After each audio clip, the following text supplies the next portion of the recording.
Boom! Welcome to the Omniverse Comics Guide podcast, everybody. We are your Omniverse Comics Guide guys. It's another live on Twitch, or perhaps you're watching us on YouTube. Don't forget to hit that rate and subscribe button. Give us a thumbs up, a share, or a notification whenever Dave posts a new episode for us. My pal Dave, how the hell are you? Hello, you alright, dude? I'm good. How are you? Yeah, good, thanks, man. What have you been up to? I have been reading the Incredible Hulk Omnibus Volume 3 from Peter David. Dude. It was my first time ever reading Future Imperfect. So you lost your Future Imperfect cherry. I did. It was popped. Your Maestro cherry. Yeah. Now, it's funny because I read the Maestro character in other books, like in Old Man Logan. That's the first time I read about the Maestro, and I figured out where that character comes from. But yeah, I was saying to you just before we dropped the boom for the episode to start, I have a newfound respect. I always did for Peter David, but in his way of adapting to the new artist that comes on the book, he's the consistent voice, but it never feels like it's always him writing. In the sense of when the new artist comes on, he allows that artist to shine and tells the best story in the way that they can story tell, I find. Yes. So it makes me want to read a lot more Peter David stuff. Yeah, no, I want to jump back and do it. That's been the tricky thing, because I've literally just done the Hulk reading order on the Omniverse site. So there's technically no need for me to read it. Reading tends to revolve around that quite a lot. And there's a part of me going, I just want to read that though. But it's so, it's 4 volumes, isn't it? It's massive. Technically 5 if you get the optional extra one. Yeah. No, you're right. So it's a big commitment. And it is. And it's a worthwhile one. If anyone's like, what's a long run that's worthwhile having on your shelf, The Incredible Hulk is incredible. Because it's like 10 years almost. Yeah, it's 10 years.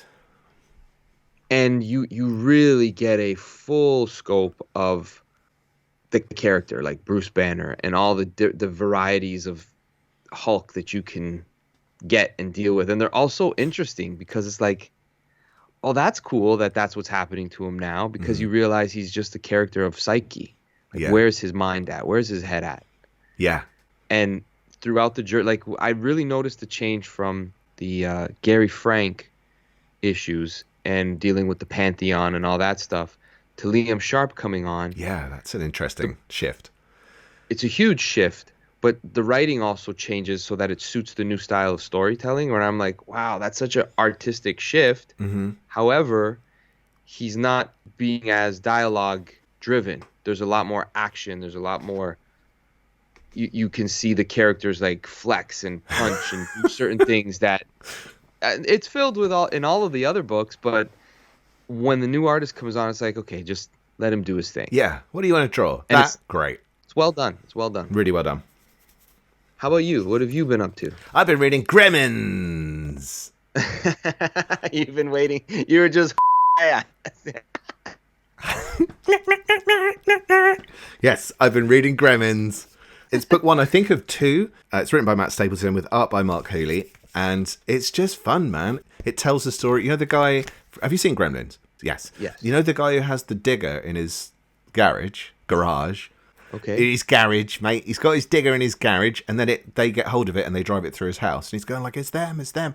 Like, he basically tells the story of him when he first encountered the Gremlins in World War II. Right. And that's what this is. But it's much more kind of a horror feeling at first, and then they become quite mischievous. But there's another book coming as well. This is proper indie, mate. When we get told off for saying indie and it's Dark Horse, like, no, it's not indie. Like this is like full on independent publishing. So, he signed it. Oh, little fella. So yeah, he was at London the other week. He's got some interesting stuff, and I will touch on it at another time. Believe me. Nice.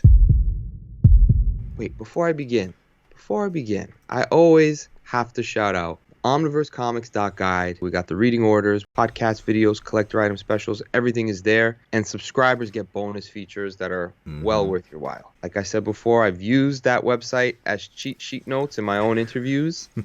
It's a great place to help yourself be guided in reading comics. Omniversecomics.guide. April incoming. Tricky to narrow it down to 5? Depends, I guess, on what you pick, but there's some stuff that got me excited that it's finally arriving, or things that I'm like, I'm going to give that a chance now that it's available. Now let me take a look at my list to make sure that I'm telling the truth. No, it was a good month. There's some interesting stuff coming out. Yeah. And things that I could also recommend. Maybe I already own it, but some stuff that I could also say, hey, get on the train for this one. It's worthwhile. Sames, man. I don't normally do that. I normally just do the 5 that I'm really looking forward to and screw everything else. But this time, no. You're going to see some There we go. I'm going to go with an old faithful for me. I saw it on when we were doing our March. I'm like, oh, that's coming out. That's interesting. But this is from one of my favorite writers, Jeff Johns. Booster Gold, the complete series, is coming out. Drawn by Dan Jurgens, which is, fitting because he's the creator of Booster Gold. And this takes place just after the New 52 weekly series is completed. And Booster Gold played a pretty key role in that storyline, which was fun to see because for those who are listening and don't know what 52 is, because it's such a DC phrase, right? There's the New 52 and the 52 miniseries. What is it? So the series 52 was a bunch of writers: Jeff Johns, Mark Waid, Greg Rucka, Grant Morrison. Heavy hitter writers. Was Keith Giffen one as well? Keith Giffen was, I think, was the like layout overseeing guy. he was the layout guy. He did the layouts for all of the issues, and then different artists would come in and work over top of how he laid out the stories. So it's a weekly story, and it has no features from Batman, Superman, Wonder Woman. So I say all that preamble to say that there was a little bit more of the B-list characters. Even C and D. Exactly. That take center stage for this 52 issues worth of comic book storytelling, which goes all across the DC universe in so many variations. And then spinning out of that at the end, Booster Gold gets his own series. I think it's like 10 or 12 issues written by Jeff Johns. And then it continues on with Dan Jurgens. But it's really good stuff. So it's a nice little hardcover. I thought it was paperback. Let me check. You know what? I think you're right, Dave. It's a 400-page book, though. Nice. Paperback. 400-page book, issues 0 to 14 and 1 million. And, of course, Booster is a time-traveling character. So you get a lot of that sort of fun and hijinks that has him bouncing throughout the DC universe at different moments, which is really cool. Tell me, Eric, who is this Booster Gold of which you speak? Who is Booster Gold? That's a good question. Because I'm talking about 52, but no one knows who Booster Gold is. He's a character created post-Crisis on Infinite Earths from Dan Jurgens. He's a character from, I think, the 25th century. I can't remember his full name now. It's Carter. Something Carter. Yeah, it's Carter. I can't remember. And they always call him Booster, and I can't remember his name now. It's very upsetting. But he's a character from the 25th century who's like he's an athlete who has become, I think he was betting on his own team. So he's like a disgraced athlete that with this technology, Skeets, which is his sidekick, travel back in time to the 20th century, 1980 or so, and he tries to become a superhero for hire. And it's in pretty poor taste because he's in a universe where there's Superman and all these other heroes that are doing it because that's what you're supposed to do and you have power and responsibility. Tip of the hat to Spider-Man. But Booster is like, he's willing to put advertisements on his suit kind of thing. Yeah, that's right. He's got sponsors and stuff. Oh, it's disgusting, people with sponsors. Incidentally, he's Michael John Carter, according to Omega Bread. Omega Bread. Michael, yeah. So I knew there was that John Carter. I'm like, that's the Mars character. Yeah, never thought. Yeah. So the cool thing about the character is that he has certain information from the future about how certain things may or may not go down. And so how does he fit into all of that? He becomes a member of the Justice League. He's there fighting side by side Superman when they face Doomsday.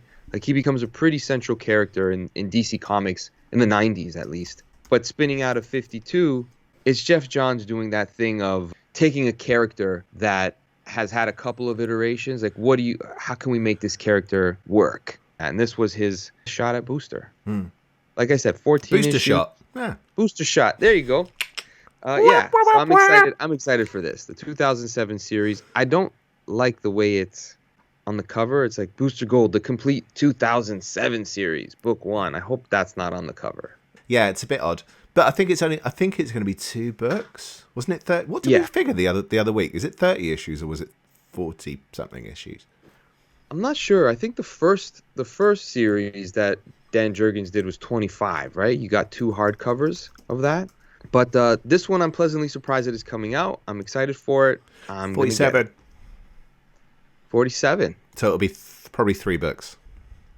Wow, there you go. Well, I hope they're committed to it and that they allow the story to finish. Why didn't they compendium it? Anyway, I'm really question. looking forward to it. This was going to be on my list, but I thought you'd probably beat me to it. My first one for tonight is, I'm going to show it, which is rare for incoming, isn't it?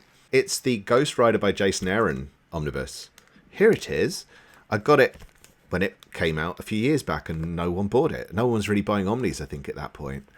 It's not overly thick. Matron, but it's a goodie. The art's by Roland Boshi, and Tang En Huat and Tony Moore. It takes Johnny Blaze, who was back as Ghost Rider for a while at this point, and it also brings back Danny Ketch, who was the 90s Ghost Rider, and it tries to explain some of the stuff that was left hanging from the 90s while also feeling like a story for people that hadn't read the 90s stuff. It's like, dude, tricky balance. He does it. Absolutely nails it. Introduces loads of other new concepts as well while he's going, so it feels fresh.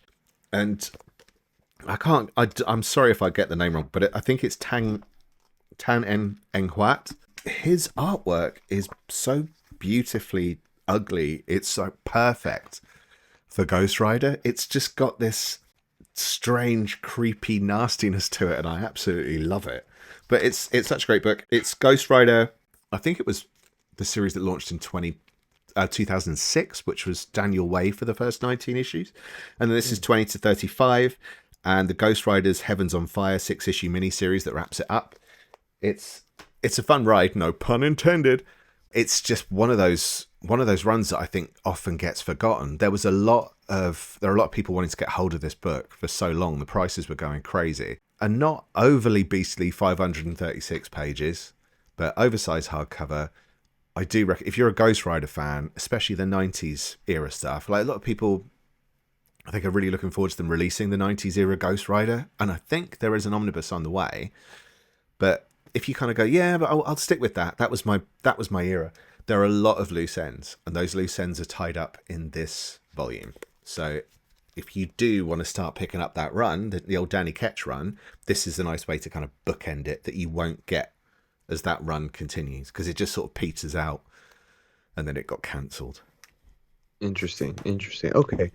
Ghost Rider is a huge blind spot for me in my library of what I've read. Ghost Rider, Punisher in a lot of ways, so good recommendation. At least it's a good place that if I ever wanted to start, I would know kind of where to give it a shot. Yeah. And I like Jason Aaron. Jason Aaron's pretty solid. It's Jason Aaron early on when he was trying to grab the stuff, and he was getting the stuff that wasn't quite the big names yet, but he was hungry for, because he was clearly a 90s kid. He has a lot of fun on that series. It's proper horror in that kind of approved way, you know? It's not like mature readers, I don't think. Or is it? No, it's parental advisory, it says, apparently, but it's more for the kind of nastiness of it. It's just ridiculous fun, man. All right. Very cool pick. Was not expecting that. As always, Dave hits me up with the ones that I'm not expecting. Yay! I like it. Well, this is something that I've pre-ordered, so it's getting delivered. Spider-Man 2099 Volume 2 from who else? Peter David. It was actually the first Spider-Man 2099 that I had read, and it was the original writer of the series from the 90s, and this was spinning out of Spider-Verse. That's right. I think and Superior. It kind of started in Superior, and then it kind of spills into this, I think. Exactly. So it happens just before, and then mixes in. Miguel O'Hara plays a key role in the Spider-Verse story, and then it spins out to his own series proper, which I really enjoyed reading it as it was coming out in trade back in think it was 2014, Yeah, 15-ish, yeah, that's right. somewhere around there. I was really excited when they were making it an omnibus because I remember enjoying the series. I don't think I finished it. And then I realized, Oh, oh, that's a same. volume. Because when they did the 2099 volume one, I said, this Spider-Man 2099 is only 56 or how many 50 issues there were. What's the volume two going to be? I Hmm. said, there's no way they're going to do that in an omnibus form. Like how many people read it but the fact that they did, I'm like, I'm in because you're getting Peter David Hmm. working on a character that he was known for, and 2099 had some interesting ideas, but Spider-Man 2099 stuck around, and that's large part due to the writer on it. Yeah, this is a worthwhile thing to have in the collection. Why not? Get the whole Spider-Man 2099. I'm a Spider. Is it a Spider file? Is that what they refer to Spider-Man fans? I That's don't know, it. but That's an arrestable offence. You got to be careful with that. okay. All right. Well, whatever isn't, I'm a Spider Driving fanboy, around in a white Spider-Man van picking fanboy. up spiders. Yeah, so I'm getting this. I'm looking forward to it. Yeah, Pick it up. it's a nice again, it's a nice fun series. I think it's a bit weird in that, like, if you're really really obsessive about the continuity side of it, it does kind of screw with the past stuff. But I think they do eventually fix it, and that's, I will reading order that, but I'm slightly dreading it because it sounds complicated. But as a read, if you don't know any of that stuff, it doesn't matter. It doesn't matter. Peter David has a lot of fun with the time travel stuff. That's the thing. Like reading the first one from the 90s was like the original. This is Spider-Man 2099 proper. Mm. And I just remember, I'm like, I like the one that I read in the 2015s. It's not that it's not good. It's just like something's different. Yeah. And I feel like it's worthwhile to get both for Mm. completionist sake. But I think you can read the one that Peter David did in the volume two on its own, and you'll Yes. still be on your way. Yeah, you You will. won't be bogged down by like, oh, I didn't read these 50 issues. I don't think it's a problem. No, he handles it really well. Dude, my numero tuzo is a volume one zo. It's a Sixth Gun Omnibus Volume 1, so it's a trade paperback of the Sixth Gun. It's the first of a few. I think they're doing 3, and then they're doing the Shadow Roads as a fourth volume, I think. But definitely pick up the first 3 volumes. That's the complete story. And Volume 1 is literally on its way. So it collects the Sixth Gun 1 to 17 and Sixth Gun Sons of the Gun, and that is coming in at 568 pages, a respectable 568 pages. Illustrations are by Brian Sharilla on the miniseries, but mostly by Brian Hurt on the main series, and it's written by Cullen Bunn. And I used to be quite harsh about Cullen Bunn in terms of reviews back in the day, and I stopped being mean about, like, shouldn't just be mean about people. It's not just because you don't like what they've written. I haven't generally liked his stuff at Marvel at that time. And I was really struggling with it. And a lot of it as well was like playing with the past and rewriting bits. And there was that Deadpool's Secret Wars. Like, stop adding to Secret Wars. It's fine. Leave it alone. Like, stop dipping into the past. They should just move forward. And I just wasn't digging it. And then I mentioned this a little while ago, but I bought the 6-volume massively oversized set. And they were sat there for about 3 years and I didn't read them. And it got to a point where I thought, I've read a lot of his Marvel stuff, didn't like it. I'm going to just ditch these books. There's a lot of demand for them. And I'm glad I didn't. It's some of the best comics I read last year. So this is from Oni Press. There are 3 books that are worth committing to. So it says omnibus, but it is paperback, just to be clear. And this is one hell of a series. So it's about 6 guns with the power of the apocalypse, basically. Each gun has a different power. One of them, it has like an eternal flame that just burns everything in its path. Another one can spread pestilence and disease. It's literally like the guns of the apocalypse. When they end up with 4 riders, and then the other 2 guns go to the 2 worst people in the world who are in charge of those 4 gunmen. But it all switches around very quickly, like who's getting a gun. And when you get one of those guns, that's it. You can't part with it till death, I think, from what I remember. But it's very fast paced. It's very, very well written. The story arcs are really nice in terms of like defining those characters. It moves around this world quite quickly. I think it comes in at 50 issues, and there are a few like spin-off minis, but they're included in these 3 omnibus little minis. And a lot of the minis are set in the past, and they explain how certain characters got there and why there are feuds and all sorts of stuff. But the primary series itself is gold. It's literally gold. You won't see it in this book, but you will see it in volume 2. And that volume 2, so volume 3 is due out in June. This is very, very quick succession. Volume 2 is out in May, so it's 3 months in a row, and you've got all 3 volumes, which I think is quite a nice way of doing it. But issue 21, I think it is based on G.I. Joe, The Real American Hero 21. It's a silent issue. The front cover looks like that issue of G.I. Joe, but obviously it's a Western. Like, how does that work? But they do it, and it's one of the best comics I've ever read, ever, cool. Even though it's silent. It's so good, and the pace is perfect. But I had to keep like rereading it just because I was loving the moments. Like the way it's fleshed out is incredible. It's a fantastic series. Even if you've never been a fan of Cullen Bunn, give this a shot. Intend that pun. It's well worth your time. It's well worth your money, and it's worth being on your shelf. Bang! It was on my list. It was on my list just because of your high praise. Oh, so it was. I want to read it. I mean, you don't give too many things. I mean, you're pretty generous in giving good reviews, but when you are very pleased with the reading experience you've had, I trust it. It's usually going to be thanks, man. Worthwhile. Yeah, I mean that's the thing of having a honest opinion. Yeah, is that it can be trusted at the end. Oh, he really likes it. He doesn't like everything you're supposed to like. So it makes it more interesting to check out those recommendations. Cheers, dude. Ready? This is volume 2, and if you haven't gotten the first one or another collected edition, do it immediately, especially if you're a Marvel comic fan. Thunderbolts Epic Collection. I'm guessing it's volume 2, issues 13 to 25. And then it includes, I think, some other tie-ins that were taking place at the time. Kurt Busiek, Mark Bagley, the real Thunderbolts. This is my comic book snobbery now. There's so many iterations of the team name and who's in Thunderbolts or what kind of thing they're going to do with the MCU. That's all fine and dandy, but this is the original team. And the reason why I say that is because it's so important to know how they came to be. It adds so much to the richness of the story, and it's extremely colorful. You feel like you're reading a superhero teen book, which you are, but if you haven't read it, I'm not going to spoil it for you. Check it out. It's just a ton of fun. It's a ton of fun. It really is. It really, really is.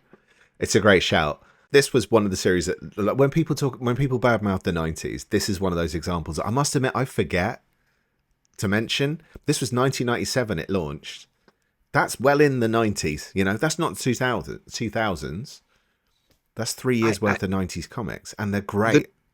The 90s get a bad rap because I feel, and I'm going to go back to the omnibus I just finished reading, because it begins in 91 and it ends in like 94 with the issues collected, something like that, right?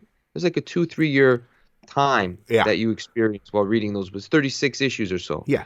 So publishing wise, that's 3 years worth. And you can see the change of storytelling to how things kind of were done in 92, 93. There was still somewhat of a richness of story with some of these characters. When you get to 94, 95, 96, it's balls to the walls, kind of ridiculous. I think there's a pocket of time in the 90s that has a little bit more of that. The 90s comics. Yeah, it's a small one, and there's probably more bad than good in some ways because it was that time. It was cash-in time, massively. But then that Hulk run you were just talking about at the start was during that period. Yeah, there's plenty of stuff before it got out of control with the clones. Love you, Spidey, but that was just selling like hotcakes, right? And it ruined itself, right? It became the snake eating its own tail. But to your point, Thunderbolts, Avengers, the Thor run. That wasn't 90s. But there's a lot of things after Heroes Reborn. Which Thor? Jurgen's Thor run. Jurgen's Thor run. That was 90s, yeah, 1998. That was 90s, right? Yeah. A lot of good Spider-Man stuff during that time was happening. 99, 98. Yeah, it was around. Yeah, it still fit, right? And you pointed out to me, I think we did an episode on Marvel in the 90s on the Cave of Solitude a couple years ago. We did. And we both were like, the 90s for Marvel, they weren't as bad as people. There's a lot of shit. Don't get us wrong. But there always is. When they're publishing you could list 10 terrible titles from a decade. Easy. For sure. But there's so many gems. And this is one of them. Kurt Busiek is... I think it's the best thing he's written. For me, it trumps Marvel's. I haven't read Astro City, and I know that apparently that's really good, but for me, it trumps his Avengers and everything. Omniverse Outbreak! Oh, hello.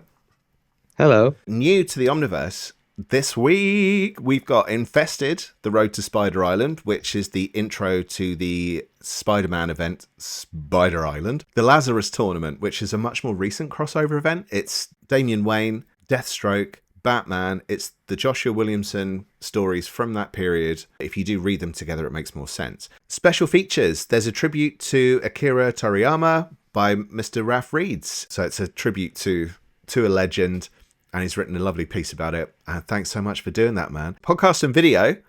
We've got the 10 most wanted Image Comics Omnibus and Compendiums. That's a long title, mate. It is, isn't it? Yeah. Just give us these titles in one chunk, please. Image, we love you. Back to the countdown. Dave, you're number 3. Okay, my number 3, my dude.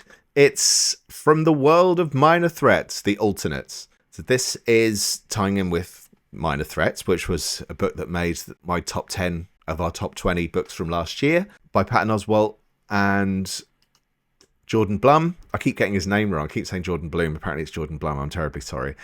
But so this is... I don't know what Patton Oswalt's involvement in it. I thought it was written predominantly by Jordan and Tim Seeley as well. So Tim Seeley, who I rave about all the time for Revival, he's one of the writers on this book. The art is by Christopher Mitten and Tess Fowler. There's some great talent on here, and it's set in a different part of the Minor Threats world. It's from Dark Horse Comics. It's 4 issues, so it's not massively chunky. Like a lot of the stuff we're listing is like 50 issues in a book. This is just 4 issues, 136 pages. I have not read this yet, but I've been waiting for this book. I'm loving Minor Threats, and all the stuff we were talking about earlier with like, was that before we were recording with Black Hammer? Yeah, I think so. Before we recorded. We were talking about Black Hammer earlier. This is kind of in a similar vein. So I think it's kind of, they're going to have your main story, and they're going to have the occasional spin-off thing that kind of fleshes out the world that we'll relate back in. So it's like the optional extra stuff. But this is by Tim Seeley, man. I love his stuff. This is a definite pickup for me. And some great artists on there with Tess Fowler and Chris Mitten. So I'm in. Nice. I got to pick up that Minor Threats Volume 1. I'm not sure if Scott Hepburn is going to be at this weekend's Comic-Con. March 15th to 17th, but if he is, hopefully he'll have a copy of Minor Threats. He might do. Dude, get it. Pick one up from him. Yeah. Nice reminder. Thank you, Dave. No worries. Good pick. It was a pleasure. So the next ones are going to be choices that I don't have as much information on. So there's a book from Dark Horse Comics. It's called Tear Us Apart. Ooh. It immediately got my attention, and it is taking place in my country of Canada. No way. Yes, it is. Tear Us Apart, Van Jensen and Jay Baruchel. I feel like I know Jay Baruchel, or that I've seen him at Comic Cons. Like, his name is so familiar that I can see it's escaping me, and I feel ridiculous about it. But Tear Us Apart. Here's the premise. Mm-hmm. In a world of blood and cruelty, two teenagers find humanity in each other. Deep in the Canadian wilderness, a vicious cult dedicated to an ideology of pain trains children to become deadly assassins. I'm in. I'm in. Good enough. Kid assassins? Give me more. Yeah. Deadly assassins.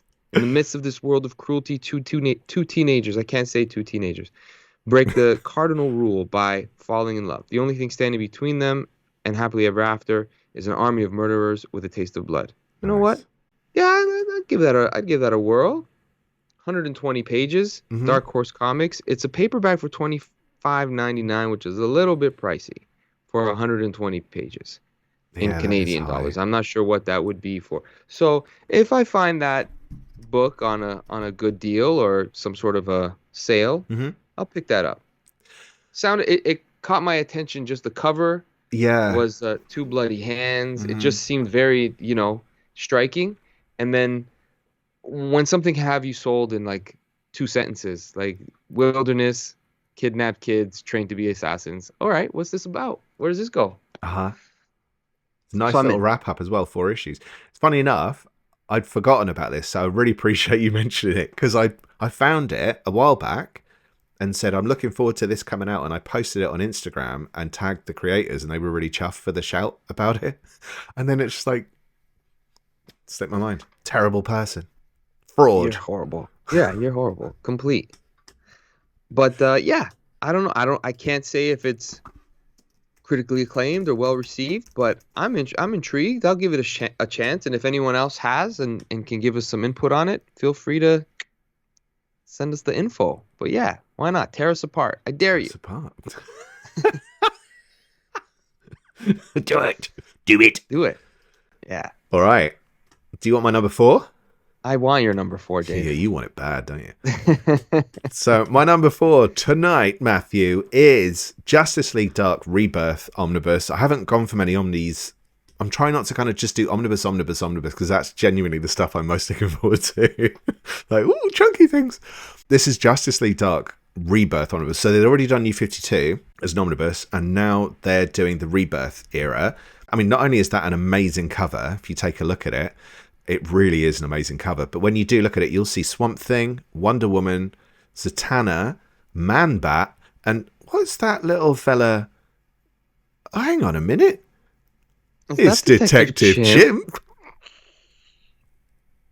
Yes. Of course it is. There he is, having a snout on the front. Yeah, Detective Chimp is in it. I mean, it's quite a bizarre lineup, really, isn't it? Like Man-Bat, Zatanna, Wonder Woman, Swamp Thing, Detective Chimp. I think they get other members and stuff. I think the Demon's in it at some point as well. But you get, now hold on to your hats for this, man. Hold on to your little detective hats. You get Justice League Dark 1 to 29, annual number 1. 2021 annual, Justice League Dark Wonder Woman, The Witching Hour number 1. Aquaman number 66, Black Adam, Endless Winter Special. You get Flash issues, Justice League issues, because there was a point where they kind of cancelled the series, I think, and then they ran Justice League Dark as a backup series in Justice League.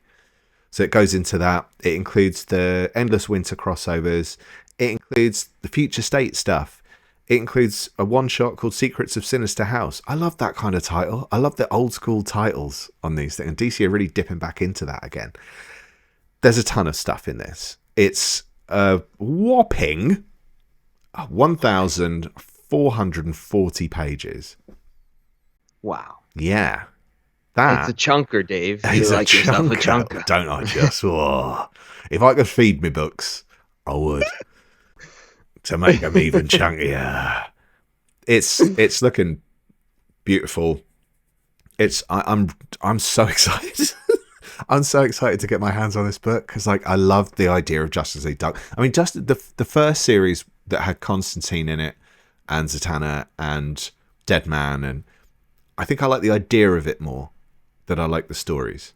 I get you. Yeah, no, I know how fond you've been about the first run from New 52, I think it was, and then you were saying I can't wait for this one to come out. I want to give it a shot. The first one kind of peters out here. It sort of dips and dives and rises and falls. This one, it's by Ram V for the most of it. James Tynion is also one of the writers. Sorry, I had a monkey in my mouth. We've got art from I think it's Zamanico, Alvaro Martinez, Bueno, Sumit Kumar. I'm not necessarily familiar with the names apart from Zamanico, but I don't really care. I just love this lineup. I love that cover. I want this damn book on my shelf. Please, gimme now.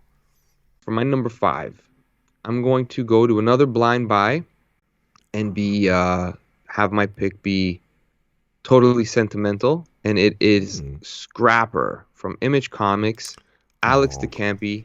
Lovely. 160 pages, issues 1 to 6 of Scrapper, and it is about Scrapper, who is a good dog, adopted by good people. Sure, he spends his nights patrolling his post-apocalyptic metropolis with his buddy Tank, protecting its citizens from the city's totalitarian overlords, but everyone needs a hobby, right? Yeah, I'll read that.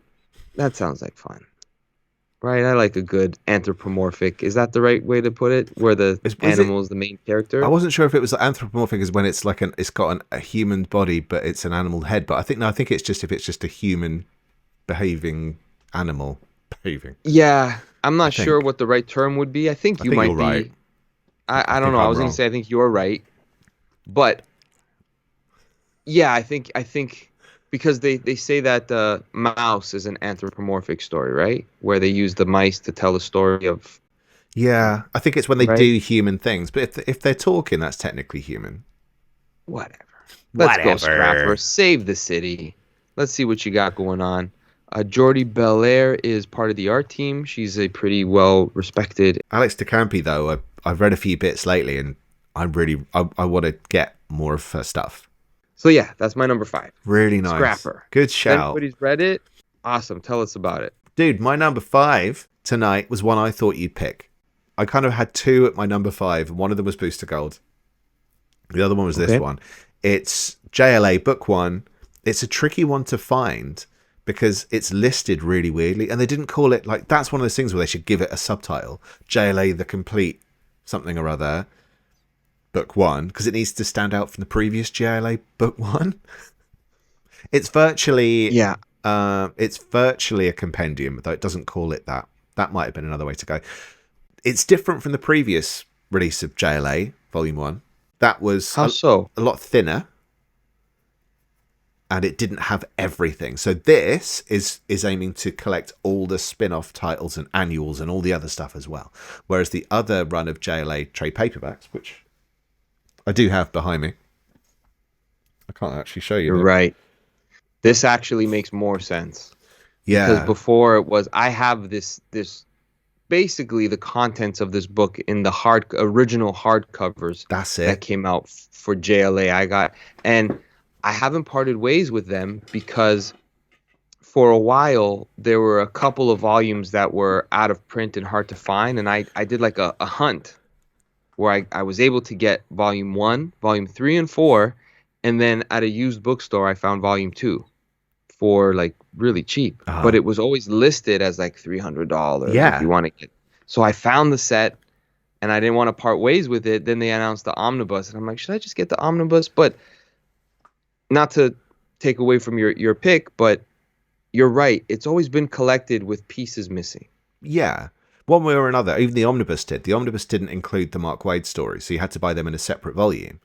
But I don't understand the point of doing that. No one cares who's written what. Just run it in order and it makes more sense. This is the volume 1, the trade paperback. This is JLA 1 to 9 and Secret Files number 1. I love a Secret Files. Love a Secret Files issue. But this book, 616 pages, all controversial. DC 616. Oh, nurse. So it's JLA 1 to 9, Secret Files, plus JLA Wildcats number 1, which was in volume 2 of the other run, and never before collected JLA Tomorrow Woman number 1, which was the Girl Frenzy one shot, JLA 80 Page Giant, JLA Annual number 1, JLA Paradise Lost 1 to 3, and JLA Gallery. Like, they've got the gallery issue, and so this is like they're gonna include it all, and they're gonna aim to do it in some kind of order. It's really promising. I just hope they stick with it. And we talked quite a lot before about them not sticking with it, and people are so apprehensive about getting another run or picking up a series that may never be completed. I think they're stopping doing that. They seem a lot more committed. I think this they'll is do a the whole run. safe bet. This one's a safe JLA, bet. man. But they're not marketing it that way, but it's the Morrison era. Yes. Excuse me. Well, I don't know that's how the far. funny thing, because you're right. They haven't said Morrison. They haven't marketed it as Morrison. They've marketed it as JLA. So, And that's a good sign. yeah. Did you have any that didn't quite make it tonight? Spawn Unwanted Violence. I wanted to give that one a proper shout because we had Mike Del Mundo on last year talking about that book in particular, that he got to work on Spawn with Todd McFarlane. And then there was Star Wars Omnibus by Greg Pak and Kieran Gillen. I had never read the series that continued after Jason Aaron's stuff, but I really liked Jason Aaron's run on Star Wars because it felt like proper sequel in a way. If you're a Star Wars fan, it takes place right after the medal ceremony or the coronation after they Oh, destroy the okay. Death Star. It's like everyone's in those clothes on to their next mission, and it builds up to a few moments of the relationship between Darth Vader looking for who the hell got that shot on the Death Star. Like, find me that pilot. I need to know. He's probably down Tesco's getting himself some power converters. But I wanted to go down to Tesco's and get myself some power converters. So the Jason Aaron stuff I really liked, to say the least. And then I haven't read this. So how about you? I'll do a super quick run through of the notables, but it will just be mostly by title. Innocent Omnibus Volume 2. I haven't finished Volume 1 yet, but it's from Dark Horse. It's manga. It's one of the most beautiful things I've ever seen in my life. From DC, there's Unstoppable Doom Patrol. I really like Doom Patrol, and I can't explain it. But that's a new series that's out under the Dawn of DC banner. And Zatanna by Paul Dini. So if you do like your Paul Dini, this is being reprinted. Here's the paperback. This is basically what you'll get. That's nice. Lovely cover. Look at that cover. It's really sweet. Yeah, it's cool. I love Zatanna. Again, one of those characters that just resonates with me for some reason. It's definitely not the fishnets. Image Comics, Local Man Volume 2.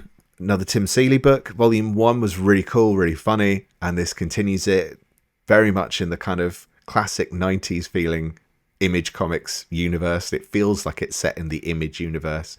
But it isn't technically, but it's so funny and really wrong.